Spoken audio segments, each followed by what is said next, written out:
Aloha. I'm so happy to have you here with us today, and you're just going to absolutely love my guest today. I fell in love with her as I read her book. She was telling me everything that I needed and things that I can share, and I'm very excited about it. So, welcome, Corbie Mitleid. Very good. And thank you. Yes, it's great to be here, Emily. As I just finished reading your How to Clean Out Your Life Closet, Mhm. and I'm always really big on cleaning out stuff. You know, there's always Yes. things all over. I just actually completed a challenge that I hadn't done before, where you in 27 days you needed to release 29 things each day. And I thought, I've done 10 a day, but I'm not sure I can do 29. And let me tell you, it feels so good to have those things out. And that's just in physical stuff. And what you're talking about with your writing is more how to clean out your personal space. And I just loved it. So can you tell us a little bit about you? And I know that's not your only book. So let us know what's going on with you, please. Okay, let me see. That's the 30-second elevator speech. Um, it may not be obvious from that book, but I am an internationally known psychic medium. I've been reading since I was 18. I'm 67. Um, I am about as practical a psychic as you get. It's here are your opportunities. Here's the tough stuff. Here's how to rock and roll. My family growing up, very dysfunctional. Everyone else was medicine. I was an actress. I was a writer. I could have stood on the table at dinner and recited Shakespeare. They wouldn't have seen me. So I never went down the road that my family expected me to go on. As a result, I had lots of failures, lots of double backs, lots of what I call general stupids. Along with that, there were two very short bad marriages, now in a very good one. It's our 20th anniversary this year, and three cancer dances. Notice I do not say I fought cancer, because what you fight fights back. And I am not a survivor because I do a lot more than hang on by teeth and toenails. I am a cancer dancer. Found out how graceful I could be under pressure, got off the dance floor in one piece and avoided getting my toes stepped on. So that's how I teach. It's the examined life, which means this is happening and I really hate it, but there's no way to avoid it. What do I need to learn from it? For me, particularly, how do I teach with it later? And the magic word, next. I love that. That's a great magic word. So many of us get so bogged down with have tos that we can't see forward to realize that there's always more, something else to experience, something else to love, something else to do. They're afraid of letting go of their stories. You Yes, know, yeah. we know who we are based on our experiences, but we get stuck. There are women who have been over cancer for 18 years, and the first thing you say is, "Hi, my name is Susie May, and I had breast cancer." Well, I was the 1973 Betty Crocker Homemaker of Tomorrow from New Jersey from my high school, but I'm not there anymore. So that was part of my story, but it's not my story now. That's why next is so incredible. Don't stay stuck where you have pain. Move. Don't let it define you. Oh, that's the message we all need to hear, especially people dealing with grief. Because Yes. people want to hear about me that I had two husbands die, and they go, Mhm. oh, and want to hear the sad story. Well, that's not where I am. Mhm. But that helped me get to where I am, so that they can understand my perspective. But I don't have to tell the story over and over again. I want my now story. Mhm. Exactly. Exactly. As a medium, what I try to remind people is we never lose them. And that's not in a Hallmark movie sort of way. When we are down here in these bodies, it's not our entire soul. Soul's too big to fit in. Most of it is up there. So let's say that you're grieving the loss of your father. My father was my best friend. I lost him a week before 9/11. During your lifetime, most of your soul and most of his is sitting up there with a bag of popcorn watching the show.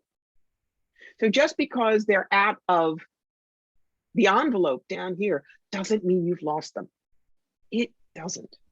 Do you miss The physical presence, of course. There are Sunday mornings when I miss my father coming down the stairs in his ratty bathrobe and his rundown slippers, arguing with Meet the Press while he did the New York Times double cross stick in ink. That was Dad. But the core of what he is still there. I can still feel it. And I know that if I do something really interesting, he's got an eye cocked down here. He does. So yes, I'm not saying you should not grieve. Good Lord. I'm not going to say you shouldn't feel anything. We need to feel these things. But again, don't dwell in the grief tar pit. Look at all the magnificent things you had with that person while they were still down here in this particular incarnation. Bring them alive. When I talk about my father on these podcasts, when I write, because the one thing that he loved about me is I could write. I'll say, Dad, you want to take a look at this? And no, I won't get the magic presence and see him reading the computer. And maybe I'm talking out of my hat. I don't know. I won't know till I'm dead. But for now, there is still that connection. I am still my father's daughter, and everything that he loved about me is still alive. And as long as that happens, he's with me. That's so beautiful. And I agree wholeheartedly. I know when I'm writing, sometimes I'll finish something and look back at it and go, wow, I'm not sure that came out of me. I know that it came from the support and influence of my loved ones. They're helping me to guide other people and in a very positive way. And I found that with all the work that I'm doing to help people with grieving, that it had to have happiness as an element. Because too many people, I love that tar pit that you mentioned, that you get stuck in a way that you can't pull yourself out of it without really realizing and putting some effort toward it. But you can when you do. And you can't let other people's idea of what you should be. You know, let me use the example of my second marriage. Okay. This was Rich. Rich and I had known each other for 12 years and we were friends. So we decided to get married. We figured we were the only ones who would want each other. After about 2 years, he comes to me and he says, well, I've decided I don't like being married and I don't like Georgia.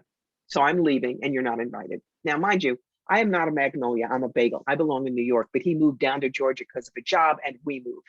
Oh, wow. So for 3 weeks, I played the wounded wife, but then I know what I learned from the Option Institute. Where's my happy? And I wanted to keep my friend. And I told him, if you want to leave, that's fine, but I want to keep the friendship. Things changed in an instant. The financial stuff was done on a handshake. He kept up his bargain. He gave me more money when he had it. After that was settled, we sent each other postcards, birthday cards, every year on our birthdays till he died about 13 years later. Now, here's the key.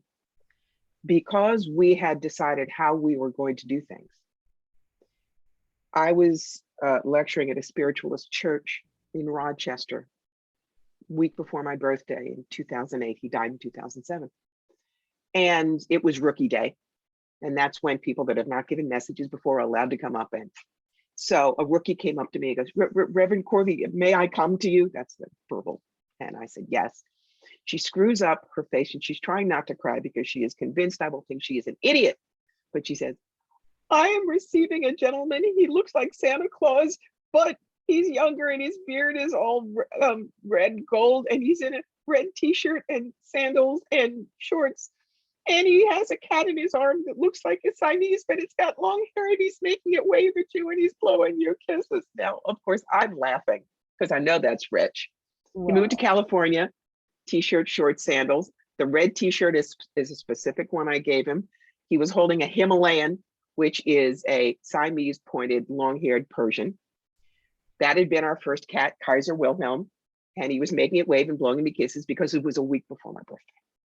Now, there's no way that little rookie could have gotten that if it wasn't Rich. If we had been suffering in grief and misery and mean to each other, I don't think he would have showed up. But that is proof. A, yeah, they're still up there. And B, we don't lose them. We don't. There is still love. Have that you hang on to. Oh, absolutely. That's so beautiful. I'm so glad you shared that with us because it's such a vivid point. It's a fun story. Oh It yeah, really is. it's just great. And I know after my second husband died, I was kind of out of sync for a while, not really sure what was going on, what I was supposed to be doing. And I started doing a lot of things, writing, helping people by doing writing sessions to deal with grief. And that was going really well. And it was positive. And I thought, I love the positivity of what's going on here. And then it dawned on me that what was missing was happiness. Well, as soon as I started incorporating happiness into what I was doing, everything up leveled. And I thought, I know that both of my husbands, who were basically happy, genuine, joyful people, were probably going, yay, you got it, she got it. And since then, I've been happier than I've ever been, and I've been able to help people more, and life's good. Being happy after we lose a loved one doesn't mean we're callous. A lot of people think, I can't be happy. How rude is that? No, we're down here. And you have to ask yourself, if it was a loving, wonderful relationship, would they want you to be happy? Yes. If it was a miserable relationship, would they want you to be happy? Maybe not. So be happy. Yeah. Either way, it works. Yes. Oh, and it feels so much better. It does. It does. It's easier to live, easier to enjoy your life. Yes, very much.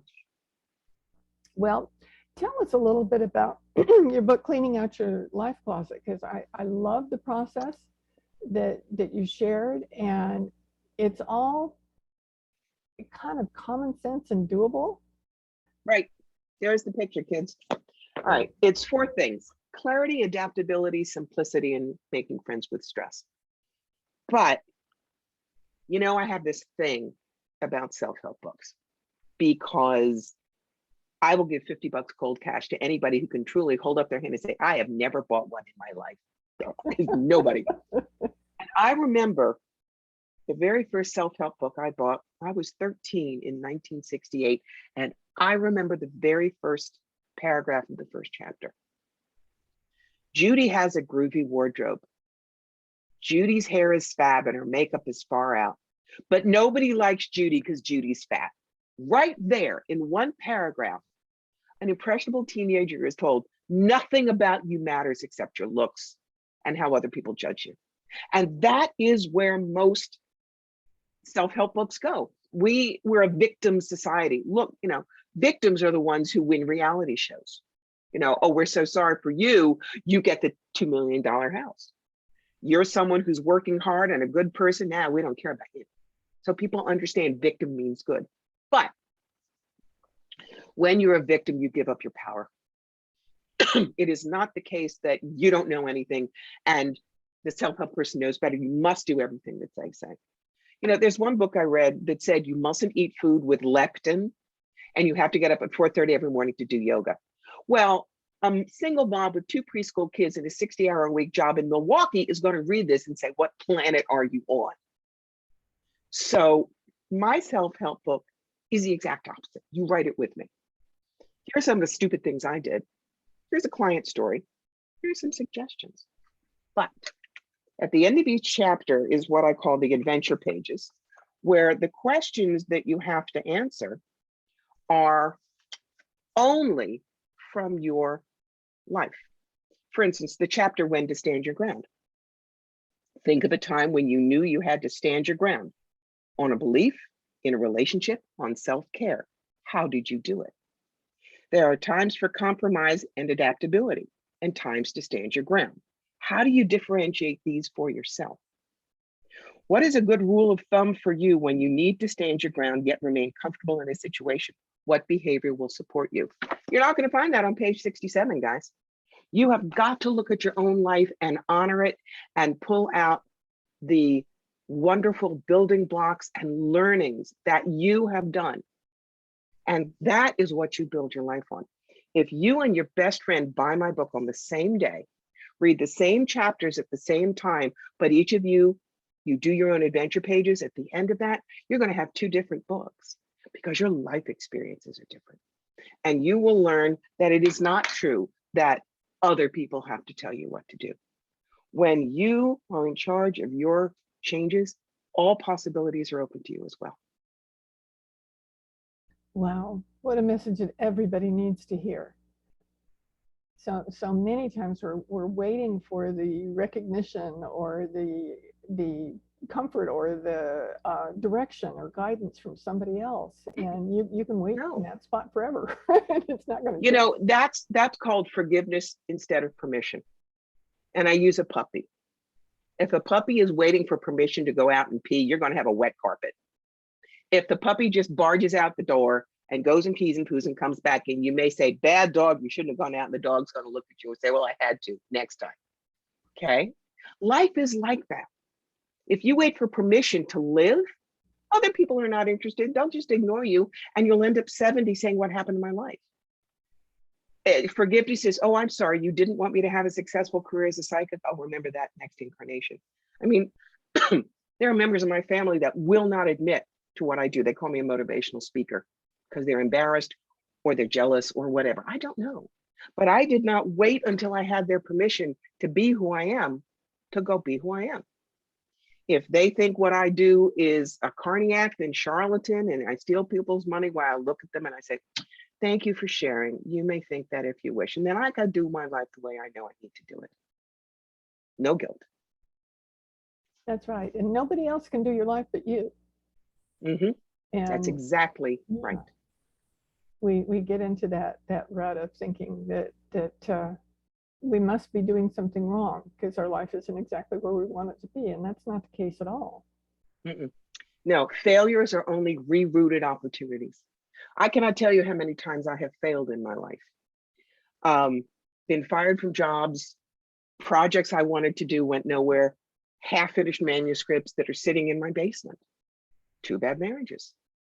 But I took a lesson from each one of those things. Okay, this didn't work. What's next? What's next? What's next? So that at 67, does my life look like I thought it was going to be? When I was a nice Jewish kid growing up in Cherry Hill, New Jersey, to a very wealthy family, not even close. But it is the life that serves me. It's a good growing ground, and I am content. You know, satisfied and content are very different things. Satisfied is, yeah, I guess I could do that. Content is warmth here. I am exactly where I'm supposed to be, with the people I'm supposed to be with, doing the thing that Spirit wants me to do while I'm here. That's content. And that's beautiful. And that is the spot that I think it's best to live. Mm-hmm. You can you feel fulfilled, and you do things that are the things you want to do for the right reasons. Mm-hmm. I've had a life of many different careers and experiences and opportunities, and they were all great for me at the moment that I was experiencing them. And I can't say I had some didn't have downs. That happens too. But I focused on what fed me, on what served me, what I could sit back and smile and go, I'm so happy I was in that place and got to do that thing at that time, and what a gift that was to me. Yes. Sure, it was a gift to whoever I was working with, but because I was feeding myself, nurturing myself, I had all this strength and love and energy to share and spread. When we are doing what we're meant to do is when we bloom. It's one of the easiest times to add more to our story, because we have such peace about being where we're supposed to be, doing what we're meant to do. We've cleaned out our life closet of all the things that stop us, that it's when we write our own masterpiece. And nobody else can write that for us. Nope, not one person. Yes. Tell us about your other books, because I'm in love with the one that I just finished. So Thank you. They're very different. They are from my work as a psychic medium. The first one is The Psychic Yellow Brick Road, How to Find the Real Wizards and Avoid the Flying Monkeys, and the story behind this one. About 18 years ago, I was doing a very large psychic fair in Toronto, 250 booths. And my booth was across from one of the fake gypsies. So there was somebody who came in, paid her admission. She's walking down the aisles, looking at everything. And the fake gypsy comes out and grabs her arm. Now, that's called hooking, and it's as bad as the other kind of hooking. But the fake gypsy goes, oh, you don't need to read 30, 40, 50 dollars for 10. I read your palm 5 here, come with me. So she goes in. 20 minutes later, we see the woman who was walking down the aisle leaving crying hysterically. We went over to see what happened. The gypsy had said, oh, you have a family curse. How many in your family? 4? Your dog? $50 every family member, 25 for a dog. He's small, we fix. Told the woman if she didn't burn 400 specially blessed candles at the Roman Catholic Church, I blessed real good, only $1 candle. Her entire family was going to die in a car accident in 2 weeks, and the woman bought it. oh wow. So, exactly. So that's why I wrote this. There are 6,000 books out there that will tell you about psychic development, how to do it yourself. But when you go to an art museum, you love the sculptures, you love the oil paintings, but you don't want to get your hands in the paints and the sculpture work yourself. Same thing here. If you want to know how to safely find a good intuitive consultant, find out what we can do, what we can't do, the questions to ask, when to run, the kinds of things we can do, this is your book.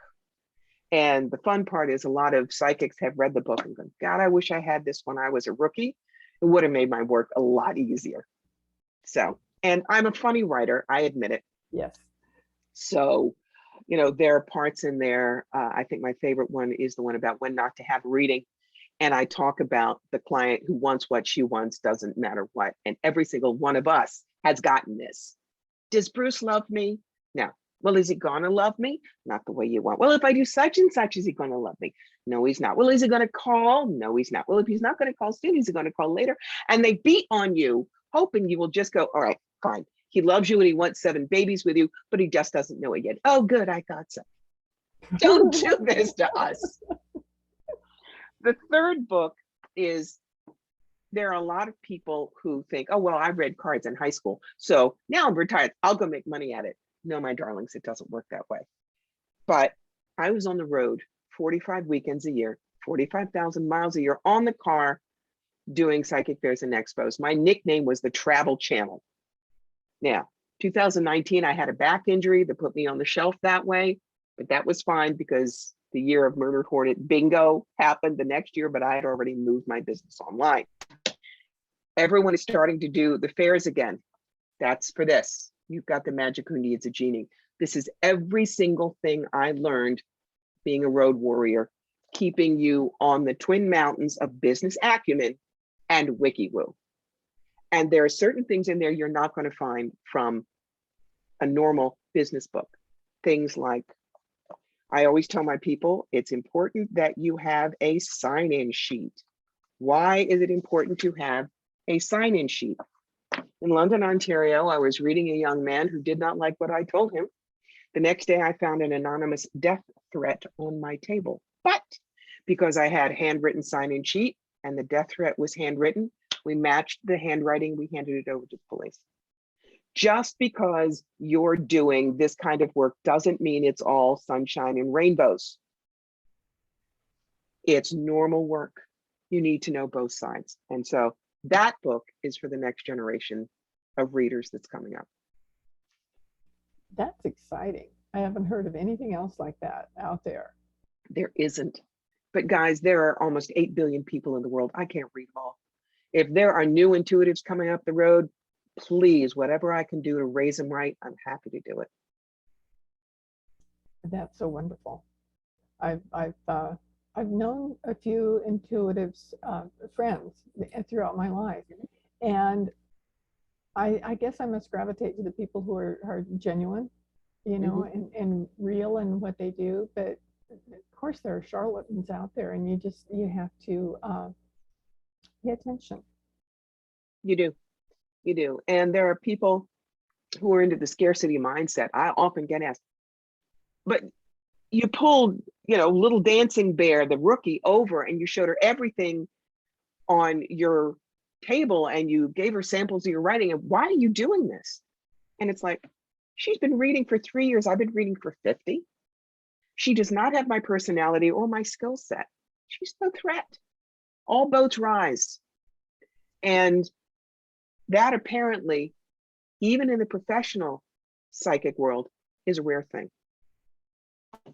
To me, it's natural. I'm an elder now. Elders teach the youngers. That's my responsibility. That too is a incredibly important message that we all should. I have told myself I'm going to get that word "should" out of my vocabulary, but it's something that we can all gain from. Is realizing Yes. if you've got that talent, that expertise, that passion, and you can share it so that it spreads it more broadly, Mhm. what a gift that is. And it's better to be an elder than a boomer, no matter what your age is. That's right. I agree with that. Wow. Well, this conversation has just been delightful. And you can tell by listening to Corbie talk how her writing is, because she writes like she talks, and it hooks you. You can't help but smile. You can help but go, oh, that's me. Or Mhm. that's something I need to pay attention to. And it was, I read it kind of quickly, and it's one of those books I'm going to go back and take it step by step. And That's why I gave you big margins to write in the book. I always suggest that people underline, highlight, write in books, because Mhm. that way it resonates with you, and you can go back and pick it up later and go, oh wow, yes, I remember that. Yes. Yes. Well, in our show notes for today, you will have the links to Corbie and how you can get her books, and I highly recommend them. And I highly recommend such a beautiful, positive attitude like Corbie has, to a way to look at the world. It's just great. And Guys, remember, I keep telling you, I am not special. You can do what I do. Don't you dare say, oh, well, that's Corbie Ann. No, that's you too. Honest. oh, perfect, perfect. Thank you so much for that. You're welcome. And we're grateful to have Corbie here, and we're even more grateful to have you listen to Corbie and smile and gain from her wisdom. And we'll see you next week. Thank you so much for listening.